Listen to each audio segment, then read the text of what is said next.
وړاندې کوي او تاسو پکې خوندونه او مزې اخلئ که دیدن کوئ ګودر ته راشه که دیدن کوئ ګودر ته راشه ما په منګي کې پراټې راوړي دي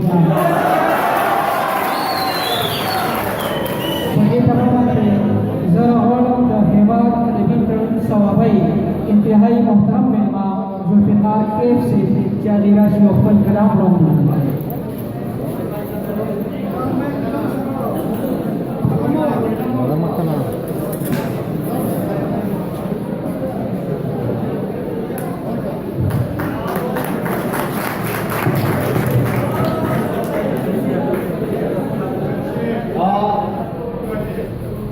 سر ملمستیا او پښتونولۍ ډېر متاثره کړو په دې لږ وخت کې دا ډسټربنس چې وینم نو غواړم نه چې زموږ دا تاثرات بدل شي مننه کوي دا هغه مخکې ښه طریقې سره بوځئ پروګرام د هېواد ادبي تړون صوابۍ د طرفه محمد علي علي صاحب ته مبارکي ورکوم او یو مختصر غوندې نظم وایم چې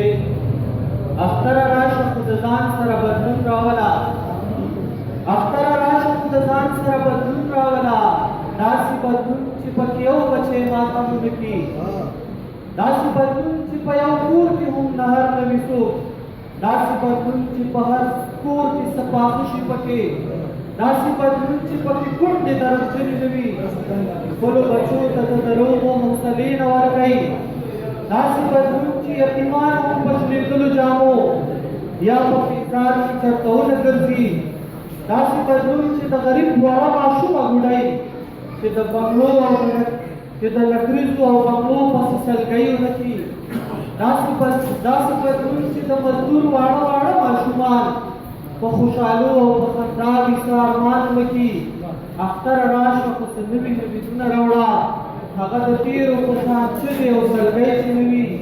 راشه ته راشه ای اختره خامخا راشه خو نوې تصویر نوې تعبیر او نوې رنګ راوړه ډېره مننه